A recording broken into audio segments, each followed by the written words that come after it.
നിമിഷങ്ങൾക്ക് പോലും ജീവന്റെ വിലയുണ്ടായിരുന്നു ആ രാത്രിയിൽ. അതറിഞ്ഞ് പോലീസ് ഉണർന്നു പ്രവർത്തിച്ചപ്പോൾ മരണത്തിന്റെ പടിവാതിൽക്കൽ നിന്നും തിരികെ പിടിച്ചത് 3 ജീവനുകൾ. വടകര പോലീസ് സ്റ്റേഷനിൽ അന്ന് GD ചാർജിൽ ഉണ്ടായിരുന്ന senior civil police officer Ganesan, Koyilandy സ്റ്റേഷനിലെ നൈറ്റ് ഓഫീസർ ASI രമേശൻ എന്നിവരുടെ സംയോജിതമായ ഇടപെടലാണ് ഒരച്ഛനെയും പറക്കമറ്റത്ത 2 മക്കളെയും മരണത്തിൽ നിന്നും തിരിച്ചുപിടിച്ചത്. ഒപ്പം പോലീസിനെ ഇതിലേക്ക് നയിച്ച വടകരയിലെ വീട്ടമ്മ ശൈലജയും.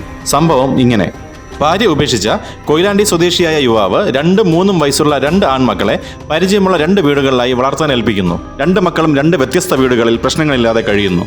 ഇടയ്ക്ക് അച്ഛൻ വരുമ്പോൾ കൊണ്ടുവരുന്ന മിഠായി പൊതികൾ കുഞ്ഞുമക്കൾ അച്ഛൻ്റെ ഇഷ്ടമറിയുന്നു. ഈ കഴിഞ്ഞ ഡിസംബർ 30 രാത്രിയിൽ മഞ്ഞിൽ പൊതിഞ്ഞ നിഗൂഢതയിൽ അച്ഛൻ 2 മക്കളെയും കൊണ്ടുപോകുന്നു.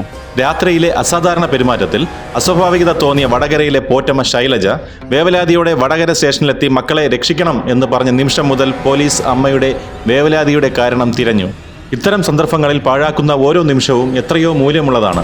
പെട്ടെന്ന് കാര്യങ്ങൾ വിലയിരുത്തി കാര്യത്തിന്റെ ഗൗരവം മനസ്സിലാക്കി പ്രതികരിക്കുക എന്നതാണ് പ്രധാനം. പരാതി അലസതയോടെ അവഗണിക്കാതെ നൈറ്റ് ഡ്യൂട്ടിയിൽ ഉണ്ടായിരുന്ന senior civil police officer Shri Ganeshan cyber സെല്ലുമായി ബന്ധപ്പെട്ട് കുട്ടികളുടെ അച്ഛന്റെ ടവർ ലൊക്കേഷൻ കൊയിലാണ്ടിയിലാണെന്ന് കണ്ടെത്തുന്നു. അദ്ദേഹത്തിന്റെ ജാഗരൂകതയിൽ വിവരം കൊയിലാണ്ടി പോലീസിലെ നൈറ്റ് ഓഫീസർ ശ്രീ രമേശനിലേക്ക് എത്തുകയും അവർ മൊബൈൽ ഫോൺ ലൊക്കേഷനും പരാതിക്കാരി നൽകിയ സൂചനകളും വെച്ച് രാത്രി മയക്കത്തിൽ നാടുറങ്ങുമ്പോൾ അച്ഛനെയും മകളെയും തിരഞ്ഞുകൊണ്ടേയിരുന്നു. ഗണേശൻ എന്ന senior civil police officer Koyilandy പോലീസിനെ ഏൽപ്പിച്ച് ബാധ്യതയിൽ നിന്നും ഒഴിയാതെ കൊയിലാണ്ടിയിലെ കിട്ടാവുന്ന നമ്പറുകളിൽ സംഭവിക്കാവുന്ന ദുരന്തത്തിന്റെ വ്യാപ്തി ബോധ്യപ്പെടുത്തി. ഗണേശൻ രാത്രിമയക്കം മറന്ന് നിരവധി ഫോണുകളിലൂടെ നാട്ടുകാരെ ഉണർത്തുകയും തുടർന്ന് പാതിരാവിൽ പരിസരവാസികൾ വീട് കണ്ടെത്തി. വീടിനുള്ളിൽ അച്ഛൻ 2 പുന്നോമനകൾക്കും അകാല മരണം വിധിച്ച് കൊടും വിഷം നൽകി അവരുടെ മരണം കാത്തുകിടക്കുന്നു. മരണം ഉറപ്പിച്ച ശേഷം സ്വയം മരണം വരിക്കാൻ അയാൾ തീരുമാനിച്ചു. ഈ രാത്രി മാറി നേരം പുലരുമ്പോൾ കൊയിലാണ്ടിയിൽ 3 മരണത്തിന്റെ ദാരുണ വാർത്തയിൽ നാട് വിരങ്ങലിച്ചേനെ. ഓടിക്കൂടിയ നാട്ടുകാർ ജീവിതത്തിനും മരണത്തിനും ഇടയിൽ നേർത്ത ജീവന്റെ തുടിപ്പുകൾ അവശേഷിച്ച കുരുന്നുകളെ കിട്ടിയ വാഹനത്തിൽ കൊയിലാണ്ടി താലൂക്ക് ഹോസ്പിറ്റലും പിന്നീട് സർക്കാർ മെഡിക്കൽ കോളേജിലും എത്തിച്ചു. കുട്ടികൾ അപകടനില തരണം ചെയ്തു.